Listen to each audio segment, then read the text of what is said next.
Hello दोस्तों, मैं प्रशांत exam raise के यूट्यूब चैनल में आपका स्वागत करता हूं। मैं उम्मीद करता हूं दोस्तों आप सभी लोग बहुत अच्छे होंगे। दोस्तों आज की इस वीडियो पे मैं एनसीएल एग्जाम 2020 के लिए HEMM ऑपरेटर का मॉडल पेपर 4 लेके आया हूं, जो कि आने वाली परीक्षाओं के लिए बहुत ही इंपॉर्टेंट है। प्लीज़ आप इस वीडियो को अंत तक जरूर देखें ताकि आपकी प्रिपरेशन में मदद मिल सके। दोस्तों इसके पहले भी मैंने मॉडल पेपर से रिलेटेड कई वीडियो बनाई हैं, यदि आपने उन्हें नहीं देखा है तो प्लीज़ आप उन्हें देखें, लिंक मैंने इस वीडियो के डिस्क्रिप्शन में दे दी है। दोस्तों आपसे एक रिक्वेस्ट है, अगर अभी तक आपने हमारे इस चैनल को सब्सक्राइब नहीं किया है तो इस चैनल को प्लीज़ सब्सक्राइब कर दें, वीडियो को लाइक करें और अपने दोस्तों के साथ भी शेयर करें। चलिए दोस्तों आज की वीडियो की शुरुआत करते हैं। दोस्तों वीडियो शुरू करने से पहले कुछ बेसिक इन्फॉर्मेशन ले लेते हैं। जैसे कि आप सभी लोग जानते होंगे, नॉर्दर्न कोलफील्ड्स लिमिटेड यानी कि NCL में जो HEMM ऑपरेटर का पेपर होता है उस पर टोटल क्वेश्चन देते हैं 100 और 100 मार्क्स का भी यह पेपर होता है और टोटल टाइमिंग मिलती है 90 मिनट की यानी कि 1.5 घंटे की। चलिए अब क्वेश्चन की शुरुआत करते हैं। क्वेश्चन नंबर 1 है, निम्न में से कौन केरल राज्य के मुख्यमंत्री हैं? आप सभी लोग सोचें और इसका आंसर बताएं। और इसका आंसर रहेगा पिनरई विजयन, यानी कि ऑप्शन नंबर 1 इसका करेक्ट आंसर रहेगा। यदि यहाँ पे पूछ लेते केरल राज्य के राज्यपाल कौन है तो उसका आंसर रहता आरिफ मोहम्मद खान केरल राज्य के वर्तमान में राज्यपाल हैं। दोस्तों यहाँ पे शिवराज सिंह चौहान जी आया है, तो शिवराज सिंह चौहान जो है तो मध्य प्रदेश राज्य के मुख्यमंत्री हैं। और यहाँ पे योगी आदित्यनाथ आया है तो उत्तर प्रदेश राज्य के मुख्यमंत्री हैं। और गणेशी लाल आया है, ये उड़ीसा राज्य के मुख्यमंत्री हैं। चलिए अब नेक्स्ट क्वेश्चन की ओर चलते हैं। नेक्स्ट क्वेश्चन है दोस्तों, निम्न में से कौन वर्तमान में थल सेना अध्यक्ष है? बहुत इंपॉर्टेंट क्वेश्चन है और इसका आंसर रहेगा मनोज मुकुंद नरवणे वर्तमान में थल सेना अध्यक्ष हैं। दोस्तों यहाँ पे बिपिन रावत आया है, बिपिन रावत CDS के वर्तमान में अध्यक्ष हैं। और CDS का फुल फॉर्म क्या होता है? Chief defence staff. ठीक है दोस्तों, यहाँ पे करमबीर सिंह आया है, करमबीर सिंह जो है तो नेवी के अध्यक्ष हैं। दोस्तों यहाँ पे और RKS भदौरिया आया है, तो RKS भदौरिया जो है एयरफोर्स के अध्यक्ष हैं। चलिए नेक्स्ट क्वेश्चन की ओर चलते हैं। भारत के परमाणु ऊर्जा आयोग के प्रथम अध्यक्ष कौन थे? मोस्ट इंपॉर्टेंट क्वेश्चन है और इसका आंसर रहेगा डॉक्टर होमी जहांगीर भाभा, यानी कि ऑप्शन नंबर ए इसका करेक्ट आंसर रहेगा। चलिए नेक्स्ट क्वेश्चन की ओर चलते हैं। इनमें से कौन सी तोप भारत की नहीं है? बहुत ही अच्छा क्वेश्चन है और इसका आंसर रहेगा T-56 भारत की तोप नहीं है। ऑप्शन नंबर सी इसका करेक्ट आंसर रहेगा। बाकी जितनी भी तोप हैं भारत की तोप हैं।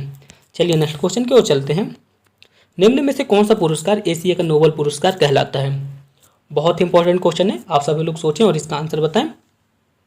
और इसका आंसर रहेगा रेमन मैगसेसे पुरस्कार को एशिया का नोबेल पुरस्कार कहते हैं। दोस्तों आप हमें कमेंट बॉक्स में लिख के बताएं कि 2019 का रेमन मैगसेसे पुरस्कार किसे दिया गया था। ठीक है, चलिए नेक्स्ट क्वेश्चन की ओर चलते हैं। हिंदी भाषा का जन्म हुआ था, बताइए हिंदी भाषा का जन्म किससे हुआ? तो इसका आंसर रहेगा अपभ्रंश से। ऑप्शन नंबर डी इसका करेक्ट आंसर रहेगा। ठीक है, हिंदी भाषा का जन्म हुआ था अपभ्रंश से।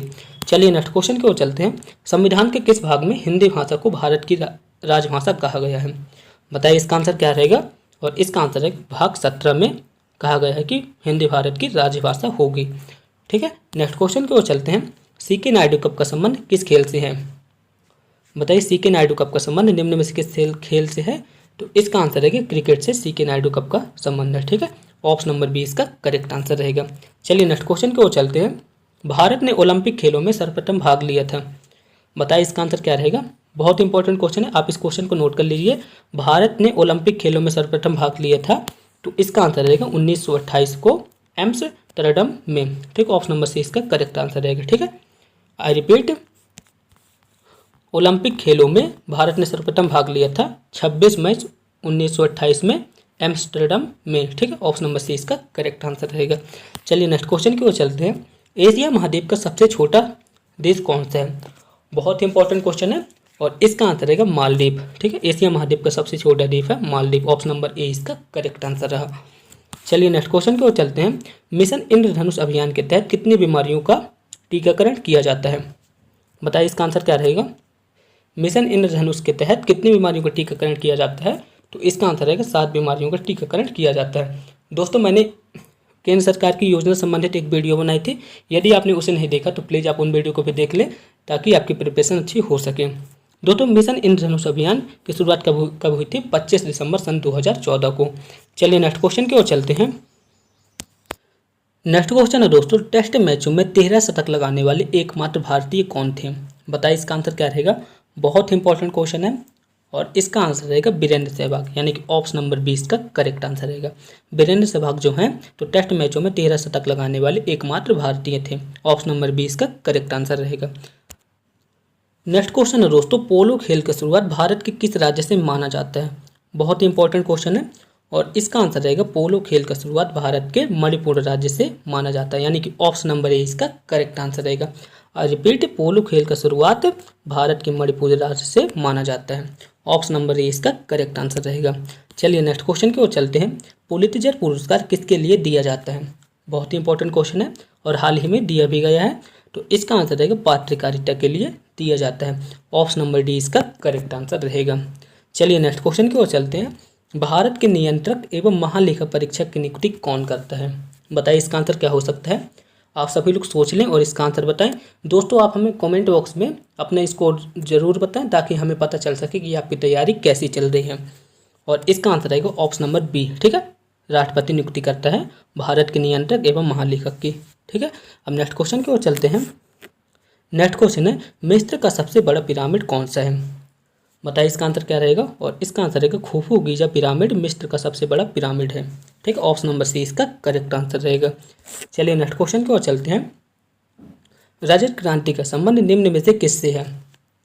बताइए इसका आंसर क्या हो सकता है? इसको सॉल्व करने के लिए मैं आपको 5 सेकंड देता हूँ और इसका आंसर रहेगा रजत क्रांति का संबंध है अंडा उत्पादन से। ऑप्शन नंबर ए इसका करेक्ट आंसर रहेगा, ठीक है। रजत क्रांति का संबंध जो है तो अंडा उत्पादन से है। चलिए नेक्स्ट क्वेश्चन की ओर चलते हैं। बीसीसी का फुल फॉर्म क्या होता है? बताइए इसका आंसर क्या रहेगा?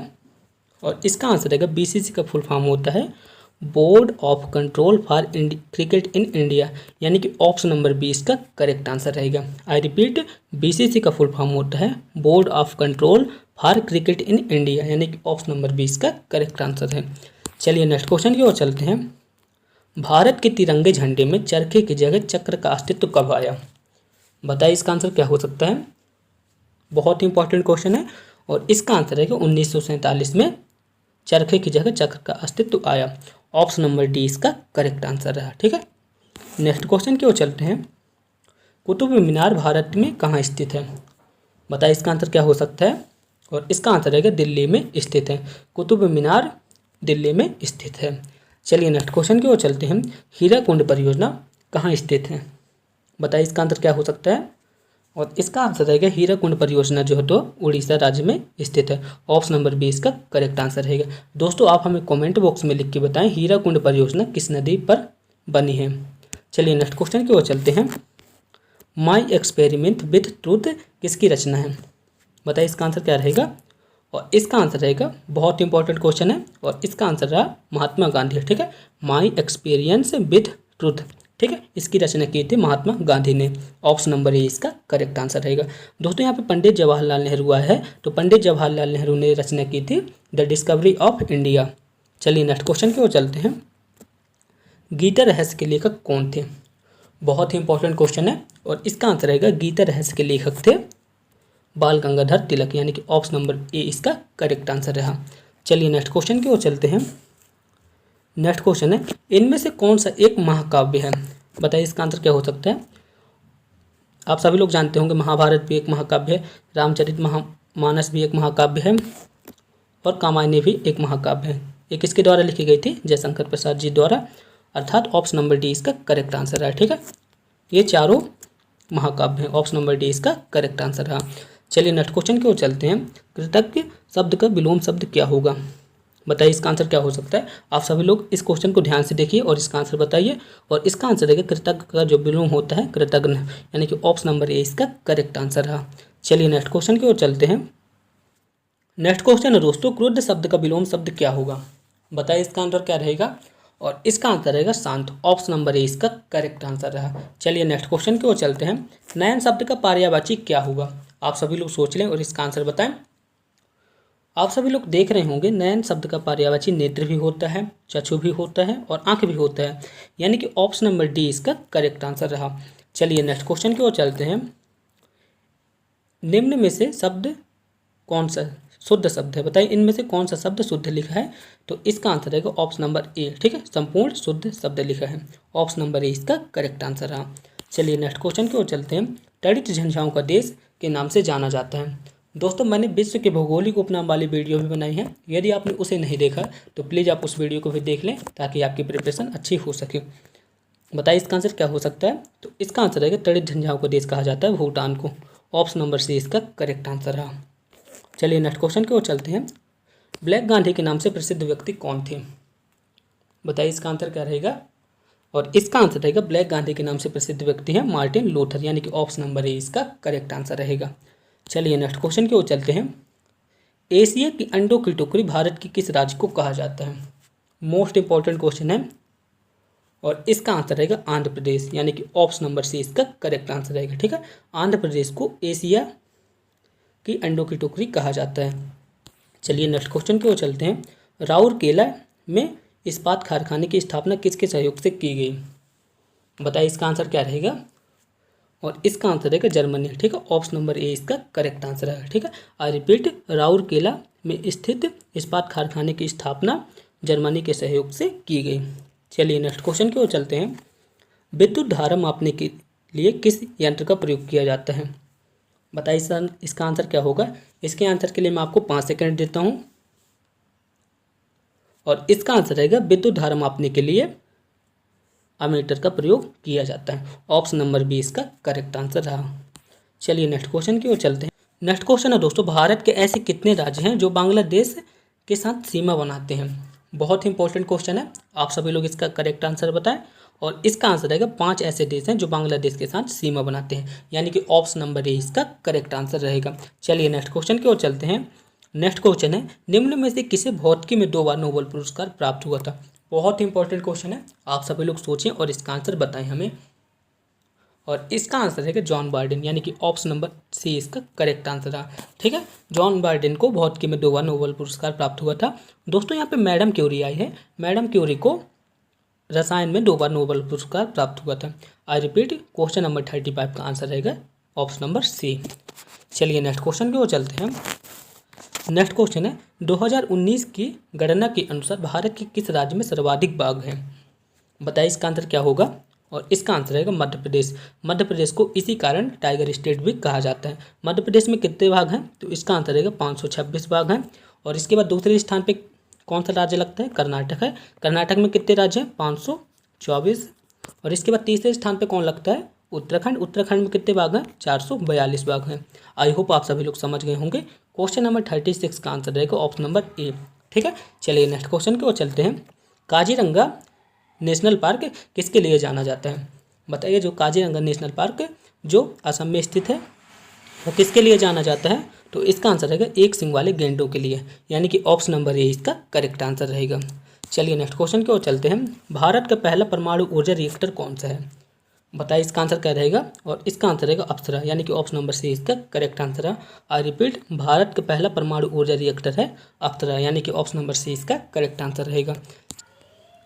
नेक्स्ट क्वेश्चन है दोस्तों, भारत का राष्ट्रगान किसने लिखा था। मोस्ट इंपॉर्टेंट क्वेश्चन है और आप सभी लोग इसका आंसर जानते भी होंगे। और इसका आंसर रहेगा रविंद्रनाथ टैगोर, यानी कि ऑप्शन नंबर ए इसका करेक्ट आंसर रहा। चलिए नेक्स्ट क्वेश्चन की ओर चलते हैं। केंद्र सरकार ने हाल ही में भारत का पहला चीफ डिफेंस स्टाफ किसे बनाया है। बताइए इसका आंसर क्या रहेगा। मैंने पिछले वाले प्रश्न में इसका आंसर बताया था, तो इसका आंसर रहेगा बिपिन रावत। ठीक है, ऑप्शन नंबर बी इसका करेक्ट आंसर रहा। आई रिपीट, CDS के वर्तमान में अध्यक्ष हैं बिपिन रावत। चलिए नेक्स्ट क्वेश्चन की ओर चलते हैं। मध्य प्रदेश का राजकीय पुष्प कौन सा है। बताइए इसका आंसर क्या हो सकता है। दोस्तों अगर आपने हमारे मध्य प्रदेश से रिलेटेड GK को नहीं देखा तो प्लीज़ आप उसे भी देख लें, लिंक मैंने इस वीडियो की डिस्क्रिप्शन में दे दिया है। बताइए इसका आंसर क्या हो सकता है। मध्य प्रदेश का राजकीय पुष्प कौन सा है, तो इसका आंसर रहेगा सफ़ेद लिली, यानी कि ऑप्शन नंबर सी इसका करेक्ट आंसर है। ठीक है, सफ़ेद लिली मध्य प्रदेश का राजकीय पुष्प है। चलिए नेक्स्ट क्वेश्चन की ओर चलते हैं। राजा भोज विमान क्षेत्र कहाँ स्थित है। बताइए इसका आंसर क्या हो सकता है। और इसका आंसर रहेगा भोपाल। भोपाल में राजा भोज विमान क्षेत्र स्थित है। ऑप्शन नंबर ए इसका करेक्ट आंसर है। दोस्तों यहाँ पे इंदौर आया है, इंदौर पे देवी अहिल्याबाई होलकर विमान क्षेत्र है। चलिए नेक्स्ट क्वेश्चन की ओर चलते हैं। नेक्स्ट क्वेश्चन है, हवा महल का निर्माण किसने कराया था। बताइए इसका आंसर क्या रह सकता है। और इसका आंसर रहेगा हवा महल का निर्माण कराया था महाराजा सवाई प्रताप सिंह ने, यानी कि ऑप्शन नंबर 20 का करेक्ट आंसर रहा। और हवा महल कहाँ स्थित है दोस्तों, राजस्थान की राजधानी जयपुर में स्थित है। ऑप्शन नंबर 20 का करेक्ट आंसर रहा। चलिए नेक्स्ट क्वेश्चन की ओर चलते हैं। नेक्स्ट क्वेश्चन है, मलेरिया की दवाई कुनिन किस पौधे से प्राप्त होती है। मोस्ट इंपॉर्टेंट क्वेश्चन है और इसका आंसर है सिनकोना पौधे की छाल से। ऑप्शन नंबर ए इसका करेक्ट आंसर है। आई रिपीट, मलेरिया की दवा कुनिन किस पौधे से प्राप्त होती है? तो इसका आंसर है सिनकोना पौधे की छाल से। ऑप्शन नंबर ए इसका करेक्ट आंसर है। चलिए नेक्स्ट क्वेश्चन की ओर चलते हैं। सिंगरौली उत्तर प्रदेश के किस जिले को स्पर्श करता है? बहुत इंपॉर्टेंट क्वेश्चन है दोस्तों। मैंने सिंगरौली से रिलेटेड जीके को बनाया है। यदि आपने उस वीडियो को नहीं देखा तो प्लीज़ आप उस वीडियो को भी देख लें ताकि आपकी प्रिपरेशन अच्छी हो सके। बताइए इसका आंसर क्या हो सकता है? और इसका आंसर है कि सिंगरौली उत्तर प्रदेश के सोनभद्र जिले को स्पर्श करती है, यानी कि ऑप्शन नंबर सी इसका करेक्ट आंसर रहा। ठीक है, चलिए नेक्स्ट क्वेश्चन की ओर चलते हैं। दोस्तों ये सभी मैथ के क्वेश्चन है, इसको सॉल्व करते हैं। दोस्तों नेक्स्ट क्वेश्चन 46 है। यदि कोई संख्या 31 से उतनी बड़ी है जितनी वह 75 से छोटी है तो वह संख्या क्या होगी? दोस्तों मैंने मैथ की वीडियो पे बताया था इसको कैसे सॉल्व करते हैं। यदि आपने हमारी मैथ की वीडियो को नहीं देखा है तो यहाँ पे एक आई टैप आ रहा होगा, आप वहाँ पे क्लिक करके देख सकते हैं। हालांकि मैंने लिंक डिस्क्रिप्शन में भी दे दी है, आप वहाँ से भी देख सकते हैं। तो चलिए दोस्तों इस क्वेश्चन को सॉल्व करते हैं। तो क्वेश्चन क्या बोल रहा है? यदि कोई संख्या 31 से उतनी बड़ी है जितनी वह 75 से छोटी है तो वह संख्या क्या होगी? बहुत ही ईजी क्वेश्चन है। सबसे पहले क्या करते हैं, ये दो संख्या को जो लिखी है इन दोनों को आपस में जोड़ के 2 का भाग दे देंगे तो इसका आंसर आ जाएगा। ठीक है, तो 31 प्लस 75/2। ठीक है, 31 और 75 को आपस में जोड़ेंगे तो कितना आ जाएगा? 106। 106 आ गया, 106 में 2 का भाग दे देंगे तो 53 आ जाएगा। ठीक है, यानी ऑप्शन नंबर 1 इसका करेक्ट आंसर रहेगा। ठीक है, चलिए नेक्स्ट क्वेश्चन की ओर चलते हैं। यदि कोई धनराशि 25 वर्षों में तिगुनी हो जाए तो इसके लिए साधारण ब्याज की दर क्या होगी? बहुत इंपॉर्टेंट क्वेश्चन है। इस क्वेश्चन को सॉल्व करने के लिए मैं आपको एक फॉर्मूला बता रहा हूँ। उस फॉर्मूले की मदद से आप इस क्वेश्चन को मात्र 5 सेकंड पे सॉल्व कर सकेंगे। चलिए तो इस क्वेश्चन को सॉल्व करते हैं। फॉर्मूला क्या है? फॉर्मूला है गुना -1 × 100 समय। अपने को क्या ज्ञात करना है? दर ज्ञात करना है। ठीक है, तो दर बराबर क्या हो जाएगा? दर बराबर गुना -1 × 100 समय। ठीक है, अब यहाँ पास कैसे इस फॉर्मूले पे वैल्यू को रखेंगे? जैसे यहाँ पे बोला 3 गुना, तो यहाँ पे 3 - 1 × 100 और समय कितना दिया? 25 दिया है। बस वैल्यू को रख दीजिए, आंसर आ जाएगा। तो यहाँ पास 3 - 1 × 100 और यहाँ पर समय कितना दिया था? 25। तो यहाँ पर 25 आ गया। तो यहाँ पर 3 में से जब 1 जाएगा तो कितना बचेगा? 2 बचेगा। तो 2 × 100/25। तो 25 एकम 25, 25 4 बार में चला जाएगा। 100 में जब 25 का भाग लगाएंगे तो 4 बार में चला जाएगा। और इसके बाद यहाँ पर 2 और 4 का आपस में गुणा होगा तो कितना आ जाएगा? 8%। ठीक है, ऑप्शन नंबर 1 इसका करेक्ट आंसर आएगा। ठीक है, आई होप आप सभी लोग समझ गए होंगे। चलिए नेक्स्ट क्वेश्चन की ओर चलते हैं। नेक्स्ट क्वेश्चन है, अपनी सामान्य चाल के 3/4 से चलकर एक आदमी अपने कार्यालय 20 मिनट विलंब से पहुंचता है। समान चाल से चलने पर वह कार्यालय कब पहुंचेगा? बहुत इजी क्वेश्चन है। इस क्वेश्चन को सॉल्व करने के लिए क्या करते हैं, यहाँ पर 3/4 दिया है तो 3/4 इसको मान लेते हैं अपन A/B। ठीक है, तो A की वैल्यू 3 हो गई और B की वैल्यू हो गई 4। ठीक है, तो इस क्वेश्चन को सॉल्व करने के लिए एक फार्मूला होता है। फार्मूला क्या है? A/B - A × जितना समय दिया रहता है, समय। बस इस फॉर्मूले की मदद से आप इस क्वेश्चन को सॉल्व कर सकेंगे। तो यहाँ पर ए की वैल्यू कितना बताया था मैंने? 3। बी की वैल्यू कितने बताया था? 4। और फिर से ए की वैल्यू करेंगे तो यहाँ पर 3 आ जाएगा इंटू समय कितना दिया? 20। बस इस क्वेश्चन को सॉल्व कर दीजिए। तो जब 4 में से 3 चला जाएगा तो कितना बचेगा? 1 बचेगा। तो 3/1 × 20। तो 20 और 3 का आपस में गुणा हो जाएगा तो 60 हो जाएगा। ठीक है, ये 60 मिनट में आया था। हम जानते हैं 60 मिनट बराबर 1 घंटा, यानी कि ऑप्शन नंबर 1 इसका करेक्ट आंसर रहेगा। आई रिपीट, मैं फॉर्मूला आपको बता देता हूँ। इस फॉर्मूले को आप याद कर लीजिए। फॉर्मूला क्या है? A/B - A × time. Next question है, ए किसी कार्य को 10 दिन में पूरा करता है जबकि बी उस कार्य को 15 दिन में पूरा करता है। यदि दोनों एक साथ कार्य करें तो कुल मजदूरी 250 रुपये है। तो ए व बी का हिस्सा ज्ञात कीजिए। बहुत ही अच्छा क्वेश्चन है। चलिए इस क्वेश्चन को सॉल्व करते हैं। तो इस क्वेश्चन को सॉल्व करने के लिए ए व बी का हिस्सा ज्ञात करना होगा। तो यहाँ पास ए का हिस्सा क्या होगा? तो A/A+B। ठीक है, एक फार्मूला होता है इंटू मजदूरी। ठीक है, चलिए अब बी के हिस्से की बात कर लेते हैं। तो बी का हिस्सा होगा B+A+B इंटू मजदूरी। ठीक है, ये फार्मूले हो गए। इस फार्मूले की मदद से आप इस क्वेश्चन को सॉल्व कर सकेंगे। आप पूछेंगे कि यहाँ पास A+B क्यों आया है? क्योंकि एक दूसरे के साथ कार्य करते हैं यहाँ, इसलिए यहाँ पास A+B आया है। चलिए तो अब हिस्सा निकाल लेते हैं। तो ए का हिस्सा कितना आ जाएगा? तो आप बोलेंगे ए की वैल्यू कितनी है? तो ए की वैल्यू है 10 और बी की वैल्यू है 15। तो यहाँ पास लिखेंगे 10 + 10 + 15 इंटू, और यहाँ पर मजदूरी कितनी दी थी 250 रुपये बस। तो इसे सॉल्व कर दीजिए आप। तो यहाँ पर कितना आ जाएगा 10 प्लस 10 और 15 मिलकर 25 आ गया। यहाँ पर कितना आ जाएगा 250। अब 250 में 25 का भाग लगा देंगे तो कितना आ जाएगा 10 आ जाएगा, और 10 का आपस में गुणा होगा तो कितना आ जाएगा 100। ठीक है, तो ए का हिस्सा कितना आ गया 100। अब बी का हिस्सा निकालना है। तो बी के हिस्से के लिए फॉर्मूला क्या था, बी प्लस ए प्लस बी इंटू मजदूरी। ठीक है, मजदूरी तो अपने को पता है 250 रुपये है, और बी का हिस्सा कितना है 15। तो इसे सॉल्व कर दीजिए। तो यहाँ पर कितना आ जाएगा बी, यहाँ पर कितना आ जाएगा 15, और यहाँ पर कितना आ जाएगा 10 प्लस 15 इंटू मजदूरी कितनी है 250। यहाँ पर कितना आ जाएगा 15, और 10 और 15 मिलकर आपस में कितना हो जाएंगे 25। तो यहाँ पर कितना आ जाएगा 15/25 इंटू 250। तो यहाँ पर अब क्या करेंगे 250 में 25 का भाग लगा देंगे। तो यहाँ पर कितना आ जाएगा 10 आ जाएगा। अब यहाँ पर क्या करेंगे 15 और 10 का आपस में गुणा करा देंगे तो 150 आ जाएगा। ठीक है, तो ए का हिस्सा कितना आया था, अभी मैंने बताया था ए का हिस्सा आया था 100, और बी का हिस्सा कितना आ गया 150। किस ऑप्शन में दिए हैं, ए ऑप्शन में दिए हैं। ठीक है, अर्थात ऑप्शन नंबर ए इसका करेक्ट आंसर रहेगा। चलिए नेक्स्ट क्वेश्चन की ओर चलते हैं। नेक्स्ट क्वेश्चन है, दो साइकिल सवार कोई दूरी 8:5 की चाल से तय करते हैं। यदि पहला साइकिल सवार दूसरे साइकिल सवार से 15 किलोमीटर प्रति घंटा तेज चले तो दूसरे साइकिल सवार की चाल क्या होगी। बहुत ही अच्छा क्वेश्चन है, चलिए इस क्वेश्चन को सॉल्व करते हैं। सबसे पहले हमने मान लिया कि पहले साइकिल सवार की चाल है 8x। ठीक है, यहाँ पे 8:5 दिया ना, तो यहाँ पर हमने पहले मान लिया पहले साइकिल सवार की चाल है 8x। तो दूसरे साइकिल सवार की चाल कितनी हो जाएगी 5x। ठीक है, अब इसके बाद क्वेश्चन आगे क्या बोल रहा है, पहला साइकिल सवार दूसरे साइकिल सवार से 15 किलोमीटर तेज चले। ठीक है, अर्थात यहाँ पे बोला है कि 8x माइनस 5x बराबर 15, यही नहीं बोल रहा है। तो बस इसको सॉल्व कर दीजिए आप। यहाँ पे कितना आ जाएगा 3x बराबर 15। तो x की वैल्यू कितनी आ जाएगी, x की वैल्यू आ जाएगी 5। ठीक है, हमने पहले साइकिल सवार को क्या माना था 8x माना था, और दूसरे साइकिल सवार को माना था 5x, और अपने को x की वैल्यू पता है कितनी है 5 है। अपने को क्या बोला दूसरे साइकिल सवार की चाल याद करना है, तो x की वैल्यू को दूसरे साइकिल सवार में रख देते हैं। तो 5 इंटू 5, तो यहाँ पर कितना आ जाएगा 25। ऑप्शन नंबर 1 इसका करेक्ट आंसर रहेगा।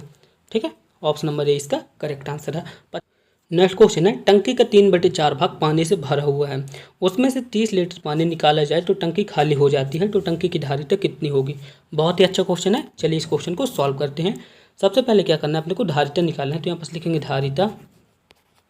धारिता बराबर क्या करेंगे, यहाँ पर 30 लीटर पानी निकालना है 30, और यहाँ पर क्या करेंगे ये जो अनुपात दिया है इसको आपस में उलट देंगे। यहाँ पर कितना आ जाएगा 4/3। ठीक है, 3/4 को आपस में उलट देंगे तो कितना आ जाएगा 4/3। तो बस इसको सॉल्व कर दीजिए। तो 3 एकम 3, और 30 में जब 3 का भाग जाएगा तो कितना बचेगा 10। तो 10 और 4 का आपस में गुणा होगा तो कितना आ जाएगा 40। 40 को किस ऑप्शन में दिया है, ऑप्शन नंबर ए में। ठीक है, टंकी की धारिता कितनी है 40 लीटर। चलिए नेक्स्ट क्वेश्चन की ओर चलते हैं। 50 किलोमीटर प्रति घंटा और 52 किलोमीटर प्रति घंटा की चाल से दो रेलगाड़ियां विपरीत दिशा में जा रही हैं। यदि दोनों की लंबाइयां क्रमशः 250 मीटर तथा 260 मीटर हैं तो वे एक दूसरे को कितने समय में पार करेंगे। बहुत ही अच्छा क्वेश्चन है, चलिए इस क्वेश्चन को सॉल्व करते हैं। आप देख रहे होंगे दोनों रेलगाड़ियां विपरीत दिशा में जा रही हैं। जब भी दोनों रेलगाड़ियां विपरीत दिशा में जाएं तो दोनों की चाल आपस में जुड़ जाती है। तो यहाँ दोनों की चाल आपस में जुड़ेगी तो कितना आ जाएगा 50 प्लस 52, तो यहाँ पास आ जाएगा 102 किलोमीटर प्रति होगा। ठीक है, अब अपने को क्या करना है, इसको मीटर में परिवर्तित करना है। मीटर में कैसे परिवर्तित करेंगे, 102 में 5/18 का गुणा करा दीजिए। ठीक है, ये मीटर प्रति सेकंड में परिवर्तित हो गई। ठीक है, ये अपने चाल ज्ञात आ गई, चाल ज्ञात हो गई ना। अब अपने को क्या ज्ञात करना है, दूरी ज्ञात करना है। तो दूरी कैसे ज्ञात करेंगे, दूरी याद करेंगे, इन दोनों की लंबाइयों को आपस में जोड़ देंगे। दोनों रेलगाड़ियों की लंबाई आपस में जोड़ देंगे तो कितना आ जाएगा 250 प्लस 260, यहाँ पर कितना आ जाएगा 510 मीटर। ये अपनी दूरी आ जाएगी। ठीक है, दूरी कैसे आ जाएगी, दोनों रेलगाड़ियों को आपस में जोड़ देंगे तो दूरी आ जाएगी। ठीक है, ये अपनी दूरी कितनी आ गई 510 मीटर। तो हमें अब क्या याद करना है, समय निकालना है। तो समय का फॉर्मूला क्या होता है, समय का फॉर्मूला होता है दूरी बटे चाल। चूँकि हम दूरी और चाल दोनों निकाल लिए थे तो बस इसको सॉल्व कर देते हैं। तो दूरी की वैल्यू कितनी आई थी 510 आई थी, और चाल कितनी आई थी 102 इंटू 5/18। बस इसको सॉल्व कर दीजिए, इसका आंसर आ जाएगा। तो 510 इंटू 18 इंटू 102 इंटू 5। अब इसको क्या करते हैं, 2 से काट देते हैं, तो यहाँ पर कितना आ जाएगा, 9 आ जाएगा और यहाँ पास आ जाएगा 51। अब 510 में जब 51 का भाग जाएगा तो यहाँ पर कितना आ जाएगा, 10 आ जाएगा। अब 10 में 5 का भाग लगा देंगे तो कितना आ जाएगा, 2 आ जाएगा। 5 एकम 5 और 5 दूनी 10, तो यहाँ पर 2 बचा और यहाँ पास 9 बचा। 2 और 9 का आपस में गुणा होगा तो कितना आ जाएगा, 18 सेकंड। ठीक है, ऑप्शन नंबर बी इसका करेक्ट आंसर रहेगा। आई होप आप सभी लोग समझ गए होंगे। चलिए नेक्स्ट क्वेश्चन की ओर चलते हैं। नेक्स्ट क्वेश्चन है दोस्तों, एक व्यक्ति 6 किलोमीटर प्रति घंटा डाउन स्ट्रीम तथा 2 किलोमीटर प्रति घंटा अप स्ट्रीम तैर सकता है, तो इस जल में उसकी गति क्या होगी। बहुत ही अच्छा क्वेश्चन है। चलिए इस क्वेश्चन को सॉल्व करते हैं। दोस्तों यहाँ पे डाउन स्ट्रीम भी दिया है और अप स्ट्रीम भी दिया है, अपने को उसकी गति निकालना है साधारण जल में। इसको कैसे ज्ञात करेंगे, तो सबसे पहले क्या करेंगे, डाउन स्ट्रीम और अप स्ट्रीम दोनों को आपस में जोड़ के 2 का भाग दे देंगे। ठीक है, तो अपने को साधारण जल में उसकी गति आ जाएगी। ठीक है, तो अब क्या करते हैं, तो डाउन स्ट्रीम कितनी थी, 6 थी, और अप स्ट्रीम कितनी है, 2 है। इन दोनों को आपस में जोड़ दिए और इसके बाद 2 का भाग दे दिए, तो यहाँ पे कितना आ जाएगा, 6 और 2 आपस में मिलकर कितना हो गए, 8। 8 में जब 2 का भाग दे देंगे तो कितना आ जाएगा, 4। ठीक है, तो उसकी गति कितनी आ जाएगी, 4 किलोमीटर प्रति घंटा, यानी कि ऑप्शन नंबर बी इसका करेक्ट आंसर है। आई रिपीट, जब भी इस टाइप के क्वेश्चन आते हैं तो उसको क्या करने के लिए क्या करते हैं, डाउन स्ट्रीम और अप स्ट्रीम दोनों को आपस में जोड़ के 2 का भाग दे देते हैं, तो इसका आंसर आ जाता है। चलिए नेक्स्ट क्वेश्चन की ओर चलते हैं। नेक्स्ट क्वेश्चन है दोस्तों, स्थिर जल में एक नाव का वेग 10 किलोमीटर प्रति घंटा, यदि धारा का वेग 6 किलोमीटर प्रति घंटा है तो धारा की दिशा में 80 किलोमीटर दूरी तय करने में कितना समय लगेगा। दोस्तों आप यहाँ सभी देख रहे होंगे, यहाँ पर धारा की दिशा में बोला है। ठीक है, तो इसके लिए मैं आपको एक फार्मूला बता रहा हूँ। इस फार्मूले की मदद से आप इस क्वेश्चन को मात्र 5 सेकंड पे सॉल्व कर सकेंगे। तो फार्मूला क्या है, यदि धारा की दिशा दे रहे तब के लिए है, तो यहाँ पर रहेगा D/x + y। इस फार्मूले की मदद से आप इस क्वेश्चन को आसानी से सॉल्व कर सकेंगे। यदि धारा के विरुद्ध बोलता तो यहाँ पास प्लस की जगह माइनस हो जाता, बस अपने को इतना करना रहता। तो हालांकि यहाँ पे क्या बोला है, धारा की दिशा में। चलिए तो इस क्वेश्चन को सॉल्व करते हैं। तो डी की वैल्यू यहाँ पर कितनी रहेगी, डी की वैल्यू रहेगी 80। ठीक है, तो 80 + 80/10 + 6, तो यहाँ पे कितना हो जाएगा, 10 और 6 मिलकर कितना हो जाएंगे, 16। और 80 में जब 16 का भाग लगा देंगे तो कितना आ जाएगा, 80 में जब 16 का भाग लगा देंगे तो 5 आ जाएगा, यानी कि ऑप्शन नंबर ए इसका करेक्ट आंसर है। एक बार मैं फिर से आपको इसका फार्मूला बता देता हूँ। फार्मूला क्या रहेगा, जब धारा की दिशा में बोले तो धारा की दिशा के लिए फार्मूला रहता है D/x + y। डी यहाँ पर क्या काम करेगा, डी करेगा दूरी का काम करेगा, एक्स करेगा स्थिर जल में, और यहाँ पर करेगा धारा की चाल। ठीक है, चलिए हम नेक्स्ट क्वेश्चन की ओर चलते हैं। एक कक्षा में छात्राओं की संख्या छात्रों से 5 गुनी है, तो निम्न में से कौन सी संख्या कुल विद्यार्थियों की संख्या को निरूपित करता है। बहुत ही अच्छा क्वेश्चन है, मैंने इस क्वेश्चन को कई बार सॉल्व कराया है। तो सबसे पहले हमने मान लिया कि छात्रों की संख्या x है। ठीक है, छात्रों की संख्या x है, तो छात्राओं की संख्या क्या हो जाएगी, 5x हो जाएगी। ठीक है, छात्रों की संख्या x है तो छात्राओं की संख्या 5x हो जाएगी। ठीक है, जैसा क्वेश्चन बोल रहा है उस टाइप से अभी सॉल्व करते हैं। तो अब क्या करते हैं, इन दोनों को आपस में जोड़ दो, तो यहाँ पर कितना आ जाएगा, 6x। जो x है ना, तो x यह निरूपित करते हैं 6 के गुणज को। ठीक है, x निरूपित करता है 6 के गुणज को। गुणज मतलब जिसमें 6 का भाग चला जाता है वह 6 का गुणज कहलाता है। तो आप सभी लोग देखें, जिसमें 6 का भाग चला जाएगा वह कुल विद्यार्थियों की संख्या को निरूपित करेगा। तो आप सभी लोग देखें, तो ऑप्शन नंबर ए में चला जाता है, ऑप्शन नंबर बी में नहीं जाता है, ऑप्शन नंबर सी में भी नहीं जाता है, ऑप्शन नंबर डी में भी नहीं जाता है, यानी कि ऑप्शन नंबर ए इसका करेक्ट आंसर है। ठीक है, चलिए नेक्स्ट क्वेश्चन की ओर चलते हैं।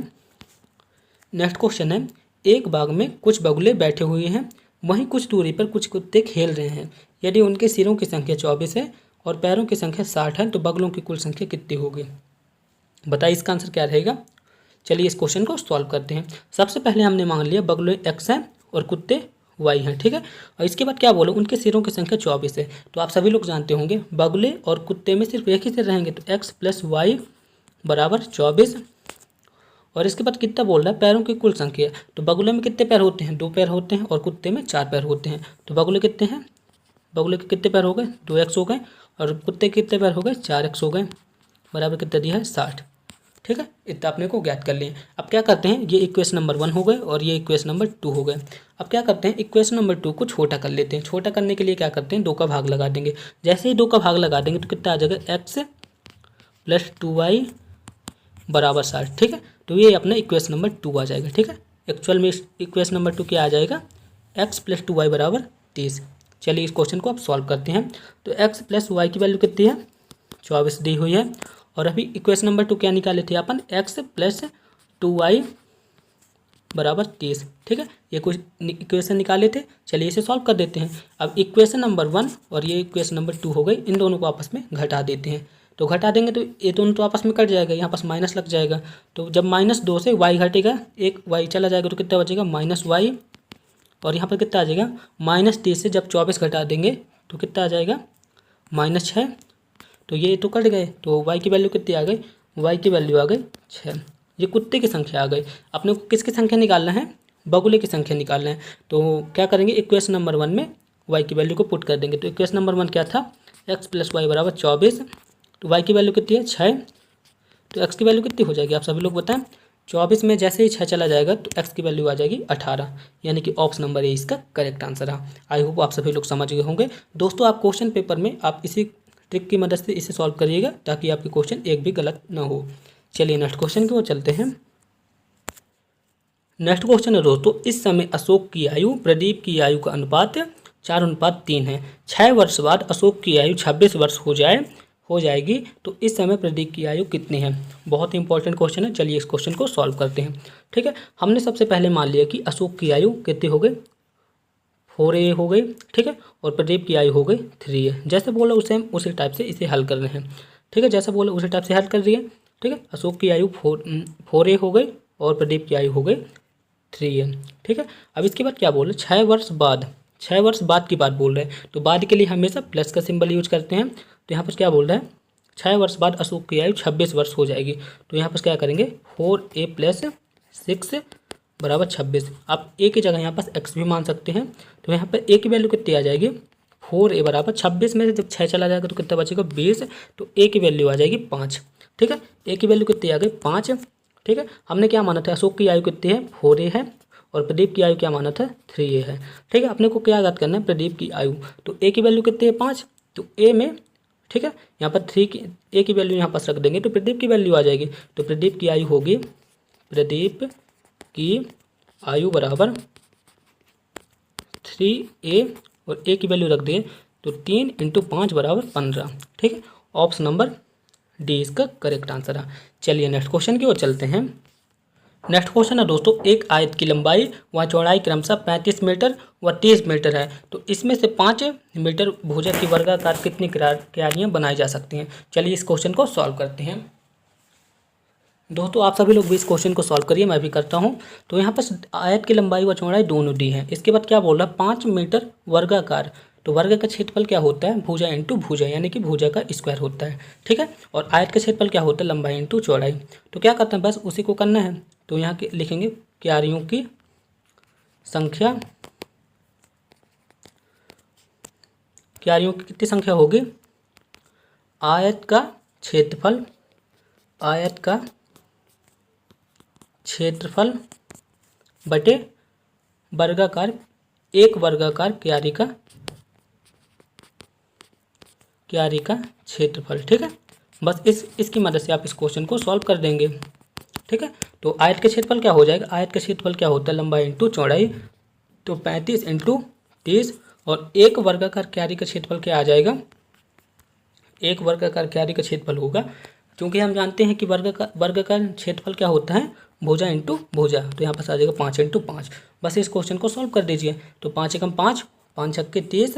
ठीक है, ये आ गया। इसके बाद 5 × 5, 5 7 35। अब यहाँ पर 7 और बचा और यहाँ पर 6, 7 और 6 का आपस में गुणा होगा तो कितना आ जाएगा, 42, यानी कि ऑप्शन नंबर ए इसका करेक्ट आंसर है। आई होप आप सभी लोग समझ गए होंगे। चलिए नेक्स्ट क्वेश्चन की ओर चलते हैं। नेक्स्ट क्वेश्चन है दोस्तों, यदि क्रय मूल्य और विक्रय मूल्य का अनुपात 5:4 है तो हानि कितने प्रतिशत की होगी। बहुत ही अच्छा क्वेश्चन है। चलिए इस क्वेश्चन को सॉल्व करते हैं। तो यहाँ पर क्रय मूल्य कितना दिया है, क्रय मूल्य और विक्रय मूल्य में कितना अनुपात दिया है, 5:4, यानी कि क्रय मूल्य 4 है और विक्रय मूल्य 5 है। ठीक है, तो इस स्थिति में अपने को क्या हो रहा है, हानि हो रही। हानि कितने की हो रही, 1 रुपये की हानि हो रही ना। तो हानि कितने की हो रही, 1 रुपये की हो रही। हानि हो रही अपने को 1 रुपये की। अब हमें हानि का प्रतिशत निकालना है। तो हानि प्रतिशत का सूत्र क्या होता है, हानि प्रतिशत बराबर हानि बटे क्रय मूल्य इंटू 100, बस ये आंसर आ जाएगा। तो हानि अपने को कितनी हुई थी, 1 रुपये की हुई थी। और यहाँ पर क्रय मूल्य कितना दिया है, 5 दिया है। और प्रतिशत निकाल रहे हैं तो यहाँ पर 100 तो लगेगा ही। तो 100 में जब 5 का भाग दे देंगे तो कितना आ जाएगा, 20%। यानी कि ऑप्शन नंबर ए इसका करेक्ट आंसर है। आई होप आप सभी लोग समझ गए होंगे। चलिए नेक्स्ट क्वेश्चन की ओर चलते हैं। दोस्तों आपसे एक रिक्वेस्ट है, अगर अभी तक आपने हमारे इस चैनल को सब्सक्राइब नहीं किया है तो प्लीज़ आप इस चैनल को सब्सक्राइब कर लें। दोस्तों मैंने एनसीएल से रिलेटेड कई वीडियो बनाई हैं, आप उन वीडियो को भी देखें ताकि आपकी प्रिपरेशन अच्छी हो सके। चलिए नेक्स्ट क्वेश्चन की ओर चलते हैं। दोस्तों क्वेश्चन नंबर 61 है, पार्सेक किसकी इकाई है? बताइए इसका आंसर क्या हो सकता है। आप सभी लोग जानते भी होंगे इसका आंसर, और इसका आंसर रहेगा पार्सेक जो है तो खगोलीय दूरी की इकाई है, यानी कि ऑप्शन नंबर ए इसका करेक्ट आंसर है।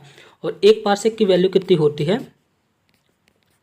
एक पार्सेक की वैल्यू होती है 3.26 प्रकाश वर्ष। ठीक है, चलिए नेक्स्ट क्वेश्चन की ओर चलते हैं। निम्न में से कौन सी उपक्रम 1963 में सिंगरौली में उत्खनन कर रही है? बहुत इंपॉर्टेंट क्वेश्चन है, मैंने सिंगरौली से रिलेटेड वीडियो पे इसके बताया था इसका आंसर। और इसका आंसर रहेगा ऑप्शन नंबर ए, NMDC। और NMDC का फुल फॉर्म क्या होता है आप हमें कमेंट बॉक्स में लिख के बताएंगे। चलिए नेक्स्ट क्वेश्चन की ओर चलते हैं। नेक्स्ट क्वेश्चन जो कि इंग्लिश के क्वेश्चन है, चलिए इन क्वेश्चन को भी सॉल्व करते हैं। क्वेश्चन नंबर 63 है, चूज इन करेक्ट स्पेलिंग। बताइए इन सभी 4 ऑप्शन में किसकी स्पेलिंग सही लिखी है। मैं इसका आंसर बता देता हूं, और इसका आंसर रहेगा ऑप्शन नंबर ए। ठीक है, इंटेलिजेंस की स्पेलिंग इस पर सही लिखी है। चलिए नेक्स्ट क्वेश्चन की ओर चलते हैं। Investigation means age. बताइए इन्वेस्टिगेशन का मतलब क्या होता है। तो इसका आंसर होता है जांच पड़ताल करना, यानी कि ऑप्शन नंबर ए इसका करेक्ट आंसर रहेगा। चलिए नेक्स्ट क्वेश्चन की ओर चलते हैं। नेक्स्ट क्वेश्चन है, fill in the blanks correct gender gentleman. बताइए जेंटलमैन का जेंडर क्या होगा, अपोजिट जेंडर पूछा है इस पर। तो इसका आंसर रहेगा जेंटलमैन का अपोजिट जेंडर होगा लेडी, यानी कि ऑप्शन नंबर ए इसका करेक्ट आंसर है। ठीक है, आई रिपीट, जेंटलमैन का अपोजिट जेंडर होगा लेडी। चलिए नेक्स्ट क्वेश्चन की ओर चलते हैं। नेक्स्ट क्वेश्चन है, ही इज यूनिवर्सिटी लेक्चर। बताइए इसका आंसर क्या होगा। इस पर आर्टिकल पूछा है, इसमें कौन सा आर्टिकल यूज होगा। तो इसका आंसर रहेगा ए का यूज होगा। ठीक है, ऑप्शन नंबर ए इसका करेक्ट आंसर रहेगा। ठीक है, क्योंकि यू यहाँ पे यूनिवर्सिटी में यू जो है तो साइलेंट है, इसलिए यहाँ पे ए का यूज होगा। चलिए नेक्स्ट क्वेश्चन की ओर चलते हैं। He did cancer. बताइए इसका आंसर क्या रहेगा, और इसका आंसर रहेगा ऑफ। ठीक है, हमेशा जब भी यहाँ पे कोई बीमारी रहे तो बीमारी के आगे हमेशा ऑफ का यूज होता है। ऑप्शन नंबर ए इसका करेक्ट आंसर रहेगा। दोस्तों अगर आपने हमारी इंग्लिश की वीडियो नहीं देखी है तो प्लीज़ आप उस वीडियो को भी देखें ताकि आपकी प्रिपरेशन अच्छी हो सके। चलिए नेक्स्ट क्वेश्चन की ओर चलते हैं।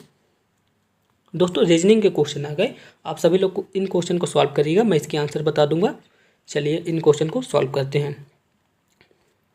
क्वेश्चन नंबर 68 है, यदि मोहन का कूट 35790 हो तो सोहन का कूट क्या होगा। बताइए इसका आंसर क्या रहेगा।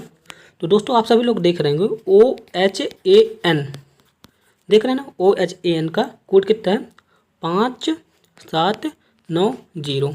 तो सोहन का कूट क्या होगा, आपने को ये बोला है। तो देख रहे होंगे सिर्फ एक अक्षर का फर्क है ना। तो आप सभी लोग देखें ऐसा कौन सा ऑप्शन है जिसपे 5790 लिखा है। तो आप सभी लोग देखेंगे ऑप्शन नंबर ए में लिखा है, यानी कि ऑप्शन नंबर ए इसका करेक्ट आंसर है। ठीक है, आई रिपीट, आप इस ट्रिक की मदद से आप इस क्वेश्चन को सॉल्व कर सकते हैं, क्योंकि 4 अक्षर यहाँ पे मिल रहे हैं तो 4 अक्षर इस पे भी मिलेंगे, यानी कि ऑप्शन नंबर ए इसका करेक्ट आंसर रहेगा। आप इस क्वेश्चन को अच्छे से सॉल्व कर सकते हैं। चलिए नेक्स्ट क्वेश्चन की ओर चलते हैं। नेक्स्ट क्वेश्चन है, यदि किसी सांकेतिक भाषा में लवली को MPWFMZ लिखा जाता है तो उसी भाषा में बेलब्ड को क्या लिखा जाएगा। बताइए इसका आंसर क्या रहेगा, और मैं इसका आंसर बता देता हूँ आपको। ऑप्शन नंबर सी इसका करेक्ट आंसर रहेगा। ठीक है, आप सभी लोग इस क्वेश्चन को सॉल्व कर लीजिएगा, ऑप्शन नंबर सी इसका करेक्ट आंसर है। चलिए नेक्स्ट क्वेश्चन की ओर चलते हैं। नेक्स्ट क्वेश्चन है दोस्तों, एक व्यक्ति का परिचय अपने पति से कराती हुई एक महिला कहती है, इसके भाई का पिता मेरे बाबा का इकलौता पुत्र था। महिला इस व्यक्ति का कौन है। बताइए इसका आंसर क्या रहेगा। बहुत ही अच्छा क्वेश्चन है, और इसका आंसर रहेगा बहन। ठीक है, ऑप्शन नंबर सी इसका करेक्ट आंसर है। दोस्तों आप इस क्वेश्चन को अच्छे से सॉल्व करिएगा। चलिए नेक्स्ट क्वेश्चन की ओर चलते हैं। अब नेक्स्ट क्वेश्चन है 2 3 8 63, इसके बाद अगला क्रम क्या होगा। तो दोस्तों आप सभी लोग देख रहे होंगे एक सीक्वेंस कैसा बन रहा है। सीक्वेंस बन रहा है, 2 को छोड़ देते हैं। ठीक है, 2 3 8 2 3 8 और यहाँ पर 63 लिखा है। ठीक है, इतना लिखा है। तो अब क्या करते हैं, सिक्वेंस कैसा बन रहा है, 2 को छोड़ देते हैं, इसके बाद सिक्वेंस बन रहा है। अब क्या करते हैं, 2 का वर्ग करने के बाद 1 घटा देंगे तो यहाँ पर कितना आ जाएगा, 4 में से जब 1 चला जाएगा 3 बचेगा, ये सिक्वेंस आ गया। इसके बाद क्या करते हैं, 3 का वर्ग करने के बाद 1 घटा देंगे, 3 का वर्ग कर दिए 1 घटा दिए तो यहाँ पर कितना आ गया 8, ये भी सिक्वेंस बन गया। ठीक है, अब इसके बाद क्या करते हैं, 8 का वर्ग करते हैं, 8 का वर्ग करने के बाद 1 घटा देंगे, यहाँ पर कितना आ जाएगा 63। ठीक है, अपने को पता चल गया कि स्क्वायर करने के बाद 1 घटाते हैं, इस सीक्वेंस में श्रेणी आगे बढ़ रही है।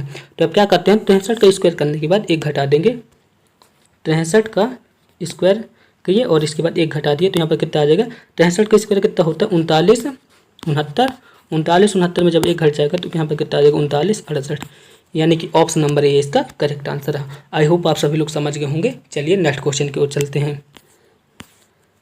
नेक्स्ट क्वेश्चन है, इनमें से कौन सा लीप वर्ष है। तो दोस्तों आप सभी लोग जानते होंगे लीप वर्ष किसे कहते हैं, जिसमें 4 का भाग चला जाता है। तो आप सभी लोग देखें इनमें से किस संख्या में 4 का भाग चला जाता है, तो इसका आंसर रहेगा ऑप्शन नंबर डी, इनमें से किसी संख्या में 4 का भाग नहीं जाता है। चलिए नेक्स्ट क्वेश्चन की ओर चलते हैं। नेक्स्ट क्वेश्चन है, प्रधानमंत्री पद से त्यागपत्र देने वाले प्रथम व्यक्ति कौन थे। बताइए इसका आंसर क्या रहेगा, और इसका आंसर रहेगा मोरारजी जी देसाई, यानी कि ऑप्शन नंबर ए इसका करेक्ट आंसर है। ठीक है, मोरारजी जी देसाई ऐसे व्यक्ति थे जिन्हें भारत का सर्वोच्च सम्मान भारत रत्न और पाकिस्तान का सर्वोच्च सम्मान निशान ए पाकिस्तान भी मिला था। ठीक है, चलिए नेक्स्ट क्वेश्चन की ओर चलते हैं। मध्य प्रदेश का सबसे बड़ा ताप विद्युत गृह कौन सा है। बताइए इसका आंसर क्या रहेगा, और इसका आंसर रहेगा Vindhyachal super thermal power station, यानी कि ऑप्शन नंबर 20 का करेक्ट आंसर है। आई रिपीट, मध्य प्रदेश का सबसे बड़ा ताप विद्युत केंद्र है Vindhyachal super thermal power station, यानी कि ऑप्शन नंबर 20 का करेक्ट आंसर रहेगा। चलिए नेक्स्ट क्वेश्चन की ओर चलते हैं। सड़कों का विभाजन करने वाली रेखा कौन सी रंग की होती है। बताइए इसका आंसर क्या रहेगा, और इसका आंसर रहेगा सफ़ेद रंग का। आप सभी लोग देखे होंगे सड़क के बीच से ऐसे जैसे कि सड़क है, ठीक है, सड़क के बीच से इस टाइप की रेखा खींची रहती है तो वह सफ़ेद रंग की होती है, इसे डिवाइडर कहते हैं। डिवाइडर किस टाइप के होते हैं, सफ़ेद रंग के, यानी ऑप्शन नंबर ए इसका करेक्ट आंसर है। चलिए नेक्स्ट क्वेश्चन की ओर चलते हैं। वाहनों के पंजीकरण न करने पर मोटर वाहन अधिनियम किस धारा के अधीन वाहन का चालान किया जा सकता है। बहुत ही अच्छा क्वेश्चन है, मैंने आरटीओ से रिलेटेड क्वेश्चन पे इसको बताया था, और इसका आंसर रहेगा ऑप्शन नंबर ए। ठीक है, धारा 39/192 के तहत उसका चालान किया जा सकता है। चलिए नेक्स्ट क्वेश्चन की ओर चलते हैं।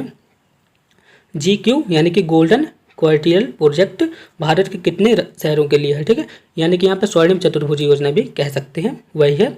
तो इसके आंसर क्या रहेगा, 4 शहरों के लिए। ठीक है, मुंबई, चेन्नई, कोलकाता और दिल्ली के लिए। ठीक है, इन 4 शहरों के लिए है। चलिए नेक्स्ट क्वेश्चन की ओर चलते हैं। मोटर अधिनियम 1988 का विस्तार कहाँ है। बताइए इसका आंसर क्या रहेगा, और इसका आंसर रहेगा सभी, ठीक है, संपूर्ण भारत में। ऑप्शन नंबर डी इसका करेक्ट आंसर है। आई रिपीट, मोटर वाहन अधिनियम 1988 का विस्तार संपूर्ण भारत में है, यानी कि ऑप्शन नंबर सी इसका करेक्ट आंसर है। चलिए नेक्स्ट क्वेश्चन की ओर चलते हैं। सामने की गाड़ी से आगे जाने के लिए किस ओर ओवरटेक करना चाहिए। बहुत ही अच्छा क्वेश्चन है, आप सभी लोग इसका आंसर स्वयं बताएं, और इसका आंसर है हमेशा दाईं ओर करना चाहिए, यानी कि ऑप्शन नंबर ए इसका करेक्ट आंसर है। ठीक है, ओवरटेक हमेशा दाईं ओर से करना चाहिए। चलिए नेक्स्ट क्वेश्चन की ओर चलते हैं।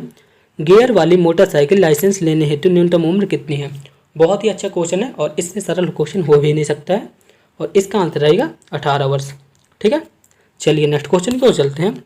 रात्रि में वाहन साइड में खड़ा करना हो तो क्या करना चाहिए। बताइए इसका आंसर क्या रहेगा, और इसका आंसर रहेगा पार्किंग लाइट चालू कर लेनी चाहिए। ठीक है, इससे अपने को पता चल रहा है कि वाहन गाड़ी खड़ी करने वाला है। चलिए ऑप्शन नंबर सी इसका करेक्ट आंसर है। चलिए नेक्स्ट क्वेश्चन की ओर चलते हैं।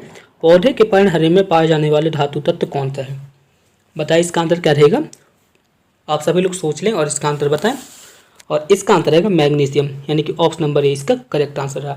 पर्णहरे यानी कि हरित लवक में पाए जाने वाले धातु तत्व कौन सा है, मैग्नीशियम। चलिए नेक्स्ट क्वेश्चन की ओर चलते हैं। नेक्स्ट क्वेश्चन है, एनसीएल में कुल कितनी अंडरग्राउंड माइंस हैं। अंडरग्राउंड माइंस बोला है, तो इसका आंसर रहेगा इनमें से कोई नहीं। एनसीएल में एक भी अंडरग्राउंड माइंस नहीं है। यदि यहाँ पे पूछ लेता ओपन कास्ट कितने माइंस है, तो उसका आंसर रहता 10। चलिए नेक्स्ट क्वेश्चन की ओर चलते हैं। नेक्स्ट क्वेश्चन बोला है, ये वाला चिन्ह क्या प्रदर्शित करता है। बताइए इसका आंसर क्या रहेगा, तो इसका आंसर रहेगा पैदल यात्रियों को पार करने की क्रॉसिंग, यानी कि ऑप्शन नंबर बी इसका करेक्ट आंसर है।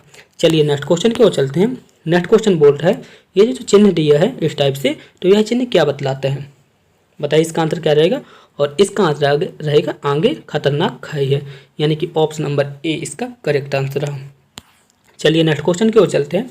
नेक्स्ट क्वेश्चन है ये वाला जो चिन्ह दिया गया है यह चिन्ह क्या प्रदर्शित करता है?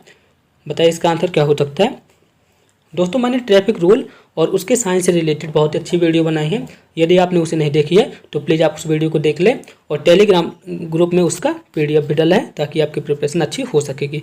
आप सभी लोग उस वीडियो को जरूर देखें और उसके PDF को जरूर प्राप्त करें टेलीग्राम ग्रुप से। बताइए इसका आंसर क्या हो सकता है। तो इसका आंसर रहेगा आगे सकरा पुल है। ठीक है, ऑप्शन नंबर ए इसका करेक्ट आंसर है। चलिए नेक्स्ट क्वेश्चन की ओर चलते हैं। नेक्स्ट क्वेश्चन है दक्षिण पश्चिम मानसून किस राज्य में सर्वप्रथम प्रवेश करता है? बताइए इसका आंसर क्या हो सकता है। और इसका आंसर रहेगा केरल। केरल में दक्षिण पश्चिम मानसून सबसे पहले प्रवेश करता है। चलिए नेक्स्ट क्वेश्चन की ओर चलते हैं। दोस्तों आप हमें कमेंट बॉक्स में लिख के बताएं कि केरल की राजधानी क्या है। ठीक है, चलिए नेक्स्ट क्वेश्चन की ओर चलते हैं। नेक्स्ट क्वेश्चन है मिनी माता रोग किस कारण से होता है? बहुत ही इंपॉर्टेंट क्वेश्चन है और अक्सर पूछा जाता है। और इसका आंसर रहेगा मिनी माता रोग जो होता है तो पारस से होता है, यानी कि ऑप्शन नंबर ए इसका करेक्ट आंसर है। चलिए नेक्स्ट क्वेश्चन की ओर चलते हैं। सौरमंडल का सबसे अधिक घनत्व वाला ग्रह कौन सा है? बताइए इसका आंसर क्या रहेगा। मैंने सौरमंडल से रिलेटेड वीडियो पे बताया था इसका आंसर, बहुत ही अच्छा क्वेश्चन है और पिछले वीडियो पे भी बताया था इसका आंसर। तो इसका आंसर रहेगा सौरमंडल का सबसे अधिक घनत्व वाला ग्रह है पृथ्वी। ठीक है, यदि यहाँ पे सबसे कम घनत्व वाला ग्रह की बात होती तो उसका आंसर रहता शनि। चलिए नेक्स्ट क्वेश्चन की ओर चलते हैं। नेक्स्ट क्वेश्चन है हिमालय की सबसे ऊंची चोटी कंचनजंगा कहाँ स्थित है? बताइए इसका आंसर क्या हो सकता है। आप सभी लोग सोच लें और इसका आंसर बताएं। और इसका आंसर रहेगा सिक्किम में। ठीक है, सिक्किम में हिमालय की सबसे ऊंची चोटी कंचनजंगा स्थित है। चलिए नेक्स्ट क्वेश्चन की ओर चलते हैं। नेक्स्ट क्वेश्चन है निम्नलिखित नदियों में से कौन सी नदी विनाशक नदी कहलाती है? तो आप सभी लोग जानते होंगे कोसी नदी बिहार की सुख कहलाती है, वही विनाशक नदी कहलाती है। ठीक है, कोसी नदी को बिहार का सुख भी कहते हैं। चलिए नेक्स्ट क्वेश्चन की ओर चलते हैं। वनस्पति शास्त्र का जनक किसे कहा जाता है? बहुत ही अच्छा क्वेश्चन है, आप सभी लोग इसका आंसर बताएं। और इसका आंसर रहेगा थियोफ्रेटस, यानी कि ऑप्शन नंबर ए इसका करेक्ट आंसर है। चलिए नेक्स्ट क्वेश्चन की ओर चलते हैं। कोलार स्वर्ण खदान किस राज्य में है? और इसका आंसर रहेगा कर्नाटक में। ठीक है, कर्नाटक में सोने की खदान है, कहाँ है? कोलार में। चलिए नेक्स्ट क्वेश्चन की ओर चलते हैं। एसआई पद्धति में लेंस की शक्ति की इकाई है। बताइए एसआई पद्धति में लेंस की शक्ति की इकाई क्या है? तो इसका आंसर रहेगा डायोप्टर, यानी कि ऑप्शन नंबर बी इसका करेक्ट आंसर रहेगा। चलिए नेक्स्ट क्वेश्चन की ओर चलते हैं। नेक्स्ट क्वेश्चन है निम्नलिखित में भारत का सबसे बड़ा शेयर बाजार कहाँ है? बताइए इसका आंसर क्या हो सकता है। और इसका आंसर रहेगा मुंबई में भारत का सबसे बड़ा शेयर बाजार है। ठीक है, मुंबई को भारत की वित्त राजधानी भी कहते हैं। ठीक है, चलिए नेक्स्ट क्वेश्चन की ओर चलते हैं। टिन खनिज से युक्त भारत का एकमात्र राज्य है। बताइए इनमें से ऐसा कौन सा राज्य है जहां टिन पाया जाता है? बहुत इंपॉर्टेंट क्वेश्चन है और इसका आंसर रहेगा छत्तीसगढ़। ठीक है, छत्तीसगढ़ में टिन पाया जाता है। दोस्तों आप हमें कमेंट बॉक्स में लिख के बताएं कि छत्तीसगढ़ मध्य प्रदेश से कब अलग हुआ था। ठीक है, आप हमें कमेंट बॉक्स में इसका आंसर लिख के बताएंगे। चलिए नेक्स्ट क्वेश्चन की ओर चलते हैं। नेक्स्ट क्वेश्चन है भारतीय संविधान सभा ने राष्ट्रीय गान को कब अपनाया था? मैंने पिछली वाली वीडियो पे इसका आंसर बताया था और इसका आंसर रहेगा 24 जनवरी 1950 को, यानी कि ऑप्शन नंबर ए इसका करेक्ट आंसर है। ठीक है, 24 जनवरी 1950 को भारतीय संविधान सभा ने राष्ट्रीय गान को अपनाया था। चलिए नेक्स्ट क्वेश्चन की ओर चलते हैं। विश्व की सबसे बड़ी कोयला खान बाकी किस देश में स्थित है? बताइए इसका आंसर क्या हो सकता है। इस आंसर को सोचने के लिए मैं आपको 5 सेकंड देता हूं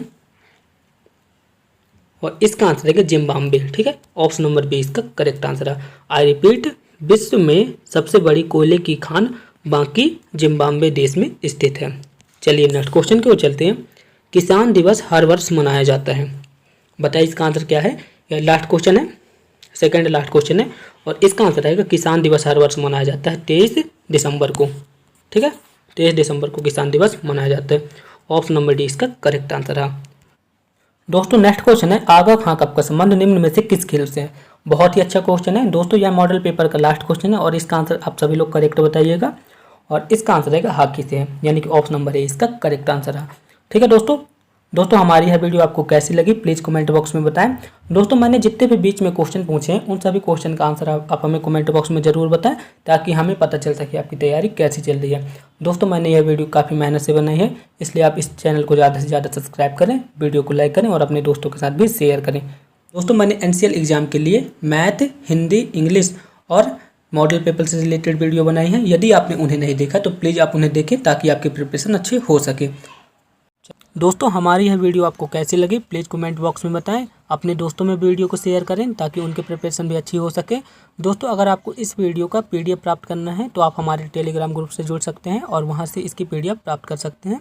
thanks for watching of this video. मिलते हैं नेक्स्ट वीडियो में, तब तक के लिए थैंक यू।